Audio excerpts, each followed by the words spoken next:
2025 को अपना राशि परिवर्तन करने जा रहे हैं। तो मंगल के राशि परिवर्तन का प्रभाव तुला राशि वालों पर किस प्रकार से पड़ने वाला है, आने वाले समय में मंगल आपके जीवन में किस प्रकार की मंगलकारी परिस्थितियों का निर्माण करेंगे, किन क्षेत्रों में आपको सावधानी रखनी है, टोटल प्रभाव मंगल दशम भाव से गोचर करते हुए आपको कैसा देंगे, आज के इस वीडियो में हम विस्तार से चर्चा करेंगे। तो चलिए वीडियो की शुरुआत करते हैं, लेकिन उससे पहले यदि आप चैनल पर पहली बार विजिट कर रहे हैं तो चैनल को सब्सक्राइब कर लीजिएगा, नोटिफिकेशन बिल को ऑन कीजिएगा, वीडियो पसंद आए तो लाइक और शेयर जरूर कीजिएगा। तुला राशि वालों, जब हम मंगल ग्रह की बात करते हैं तो इन्हें मंगलकारी ग्रह के रूप में देखा जाता है। मंगल को ऊर्जा, शक्ति, साहस, पराक्रम, छोटे भाई बहन, जमीन जायदाद, वाद विवाद, लड़ाई झगड़े, साथ ही दाम्पत्य जीवन पर भी मंगल का प्रभाव होता है। इसके अतिरिक्त सेना, police, army, electronic gadgets, electrical field, engineering का फील्ड, मेडिकल लाइन, इन सभी क्षेत्रों को भी मंगल रिप्रेजेंट करते हैं।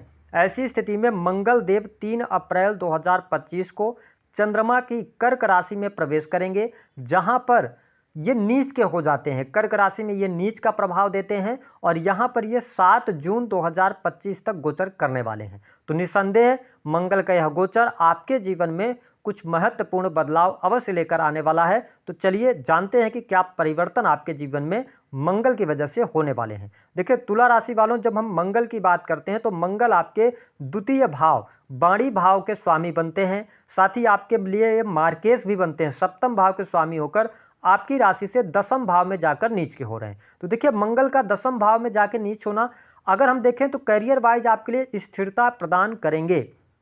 मंगल के प्रभाव के कारण आप यदि बिजनेस कर रहे हैं, व्यापार कर रहे हैं तो आपको लाभ मिलेगा। विशेष तौर पर यदि आप प्रॉपर्टी डीलिंग का काम करते हैं, किसी भी प्रकार के इलेक्ट्रॉनिक से जुड़ा हुआ कोई भी आपका व्यवसाय है, कार्य व्यवसाय है, तो उससे आपको लाभ मिलेगा। ठीक है, अगर आप पार्टनरशिप वगैरह में कार्य कर रहे हैं तो पार्टनरशिप में तू मैं की स्थिति बन सकती है। पार्टनरशिप में आपको बहुत ज़्यादा ध्यान रखने की आवश्यकता रहने वाली है। देखिए 7वें भाव के स्वामी होकर मंगल दशम भाव में नीच के हो रहे हैं, तो यहाँ पर थोड़ी सी परिस्थितियां दाम्पत्य जीवन के लिए बहुत अच्छी नहीं रहेंगी। तो वैवाहिक जीवन में जीवन साथी के साथ में मनमुटाव हो सकता है, अथवा किसी कारणवश जीवन साथी के साथ में दूरियां बन सकती हैं।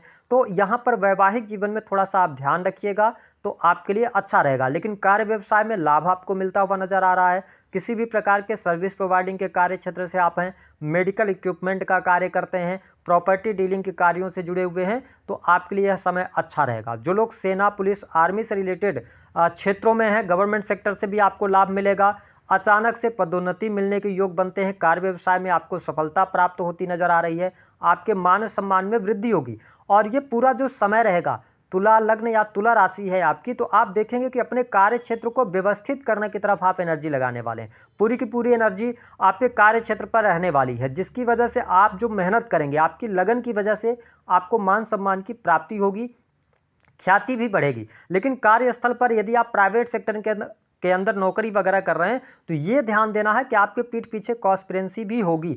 तो यदि आप इस समय अवधि के दौरान अपने काम से काम रखते हैं तो अच्छा रहेगा। वही कार्य व्यवसाय के स्थल पर कहीं ना कहीं से जो आपके कुलीग्स हैं उनका सपोर्ट आपके लिए नहीं मिल पाएगा। हो सकता है कि आपकी प्रगति की वजह से उनके मन में कुछ आशंकाएं पैदा हो, जिसकी वजह से यदि आप भी कहीं ना कहीं से पलट कर जवाब देते हैं तो फिर ये लड़ाई झगड़े, वाद विवाद की स्थिति निर्मित हो जाएगी। तो यहाँ पे थोड़ा सा आप ध्यान देंगे तो आपके लिए तुला लग्न और तुला राशि वालों के लिए समय अच्छा रहेगा। इसके साथ अगर देखा जाए तो यह समय अवधि आपके जीवन में धन वृद्धि लेकर आ रही है। आपके करियर से, आपके काम से जो मेहनत आप करेंगे उससे आप धन लाभ भी प्राप्त करते नजर आने वाले हैं। यह समय नए इन्वेस्टमेंट का भी हो सकता है, नए कार्य व्यवसाय की आप शुरुआत भी कर सकते हैं, ऐसी स्थिति बन रही है। अब देखें कि जो मंगल की दृष्टि का प्रभाव है, मंगल की जो चौथी दृष्टि है ना, वह आपके प्रथम भाव पर पड़ रही है। तो आपको ये एनर्जेटिक बनाएंगे, एनर्जी लेवल आपका अच्छा रहेगा, है ना। कार्य व्यवसाय करने के लिए, आप में मेहनत करने के लिए ये काफ़ी अच्छी एनर्जी आपको देंगे। लेकिन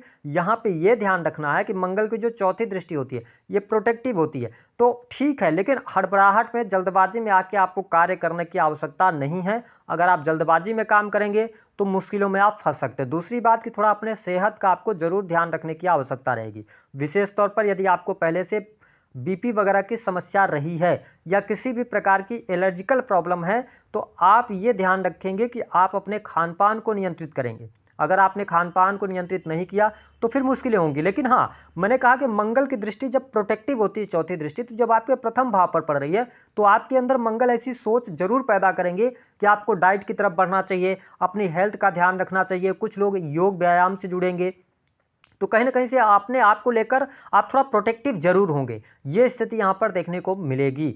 अब देखें कि मंगल जब सातवीं दृष्टि से आपके चौथे भाव को देख रहे हैं तो कहीं ना कहीं से ये आपके लिए बहुत ही अच्छा रहेगा, क्योंकि सातवीं दृष्टि से ये उच्च राशि मकर राशि को देख रहे हैं। तो ऐसी स्थिति में घर परिवार की स्थितियों में सुधार देखने को मिलेगा। हालांकि अगर आप संयुक्त परिवार में रह रहे हैं तो थोड़ा बहुत लड़ाई झगड़े वाद विवाद की स्थिति निर्मित हो सकती है, लेकिन ठीक इसके विपरीत आपके सुख साधन में मंगल वृद्धि कराने वाले होंगे। 3 अप्रैल 2025 से लेकर और 7 जून तक आप इलेक्ट्रॉनिक गैजेट्स पे पैसा खर्च करेंगे। कोई न कोई इलेक्ट्रॉनिक गैजेट्स आप जरूर खरीदेंगे, है ना, सुख सुविधा को बढ़ाने के लिए। साथ ही भूमि भवन वाहन से संबंधित कार्य आपका होगा। लंबे समय से प्रॉपर्टी को लेकर कोई भी किसी भी प्रकार की चुनौती आपके जीवन में चल रही थी तो वह दूर होगी, और इस समय अवधि के दौरान आप प्रॉपर ढंग से नए मकान वाहन की तरफ आप अग्रसर होंगे, प्लान करेंगे, अपनी सुख सुविधा में वृद्धि करने के लिए प्रयास करेंगे, और उन प्रयासों में आपको सफलता अवश्य प्राप्त होने वाली है। लेकिन अगर आपकी माता की हेल्थ को लेकर पहले से प्रॉब्लम रही है तो थोड़ा सा अवेयर हो जाइएगा। आपकी जो माता हैं उनमें एग्रेशन बढ़ सकता है, यह स्थिति देखने को मिलेगी। ओवरऑल थोड़ा सा हृदय से अगर आप अपने आप की तुलना दूसरे व्यक्तियों से नहीं करते तो आप सुखी जीवन भी इस समय अवधि के दौरान व्यतीत कर सकते हैं। अब देखें, जब मंगल की 8वीं दृष्टि की हम बात करते हैं तो ये कुंभ राशि को देख रहे हैं, शत्रु राशि को देख रहे हैं। ऐसी स्थिति में क्या होगा, पंचम भाव में जब दृष्टि डाल रहे हैं तो कहीं ना कहीं से प्रेम संबंधों में बहुत ज्यादा लड़ाई झगड़े की स्थिति निर्मित हो सकती है। आप बहुत ज्यादा ओवर पॉजेसिव हो सकते हैं, अपने पार्टनर के ऊपर आप दबाव बनाने की कोशिश करेंगे। तो मैं यही कहूंगा कि अगर आप प्रेम संबंधों में हैं तो थोड़ा अपने आप को पोलाइट रखिएगा, एग्रेशन से, क्रोध से आपको बचने की आवश्यकता रहने वाली है। अन्यथा अगर आपकी दशाएं खराब चल रही होंगी तो आपके लिए ब्रेकअप जैसी भी संभावनाएं यहां पर बन जाती हैं। या आप स्वयं तुला लग्न या तुला राशि वाले हैं तो ये ध्यान रखें कि इस समय अवधि के दौरान आप अपने पार्टनर को चीट कर सकते हैं, आपको सामने से प्रपोजल मिल सकते हैं। तो ये ध्यान रखना है वो प्रपोजल लॉन्ग टर्म तक आपके लिए नहीं चलने वाले। तो अगर किसी व्यक्ति के द्वारा प्रपोजल मिलता है तो बहुत सोच समझकर आपको आगे बढ़ने की आवश्यकता रहेगी, क्योंकि पंचमेश जो आपके हैं ना वो राहु के साथ में है, शुक्र के साथ में युति है, सूर्य के साथ में युति है। तो आप ये समझ लें कि कहीं ना कहीं से छल कपट आपके साथ प्रेम संबंधों में जरूर हो जाएगा, तो इस पर थोड़ा सा आप ध्यान रखिएगा। वही मंगल जब 8वीं दृष्टि से आपके पंचम भाव को देख रहे हैं तो जो माताएं बहनें गर्भवती हैं उनको बहुत ज्यादा ध्यान रखने की आवश्यकता रहेगी। मिसकैरेज होने की संभावनाएं यहाँ पर बढ़ती हैं। पेट से रिलेटेड कोई ना कोई समस्या आपको परेशान कर सकती है, तो इस पर आपको ध्यान देना होगा। हालांकि जो स्टूडेंट हैं, विद्यार्थी हैं, उनकी पढ़ाई लिखाई के लिए अच्छा है, लेकिन अगर आप कोई टेक्निकल स्किल सीख रहे हैं या आप मेडिकल लाइन से जुड़ी कोई पढ़ाई कर रहे हैं, ठीक है, इंजीनियरिंग का फील्ड हो गया, तो इन फील्ड्स में अगर आप सफलता प्राप्त करना चाहते हैं तो यह समय आपके लिए अनुकूल रहेगा, सफलता प्राप्त होती आपके लिए नजर आने वाली है। वही स्पोर्ट्स पर्सन जो है वो इंजरी का शिकार हो सकते हैं, तो इंजरी वगैरह से आपको बचना है अगर आप स्पोर्ट्स के क्षेत्र में हैं। इसके अतिरिक्त यदि आप व्यवसाय कर रहे हैं, जैसे कॉस्मेटिक से जुड़ा हुआ व्यवसाय आप कर रहे हैं, मेडिकल लाइन से जुड़ा हुआ आपका व्यवसाय है, इलेक्ट्रॉनिक गैजेट्स का व्यवसाय है, तो आप अच्छा करने में सफल होंगे। कहीं ना कहीं से धन की स्थिति में भी आपके लिए सुधार होता नजर आएगा। यानी कि आप वाणी कंसल्टेंसी का कार्य करते हैं, आपके लिए अच्छा रहेगा। जो लोग बैंकिंग सेक्टर के अंदर कार्य कर रहे हैं, लाभ मिलने के योग, बिजनेस व्यापार से आपके लिए लाभ मिलता हुआ नजर आ रहा है। तो कुल मिलाकर चीजें आपके लिए काफी हद तक अनुकूल भी रहने वाली हैं। बैंक बैलेंस भी आपका अच्छा होगा, घर परिवार की स्थितियां भी ठीक ठाक यहां पर रहेंगी, और इस समय अवधि के दौरान व्यावसायिक यात्राएं भी होंगी। तुला लग्न और तुला राशि वालों, आपके लिए व्यावसायिक यात्रा भी होगी और उन यात्राओं से आपको लाभ भी प्राप्त होगा। तो मंगल का यह जो गोचर है यह तुला लग्न और तुला राशि वालों के लिए अच्छा रहने वाला है।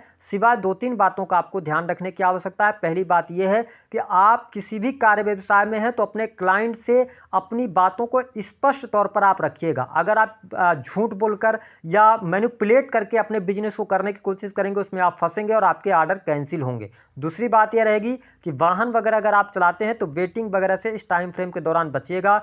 शेयर मार्केट, जुआ, सट्टा, लॉटरी से आपको पैसा नहीं आएगा, इसलिए यहां पर आप फंसने से बचें। अपने पैसे का सही तरीके से रख रखाव करें और कानूनी वाद विवादों से आप बचाव करेंगे तो आपके लिए अच्छा रहेगा।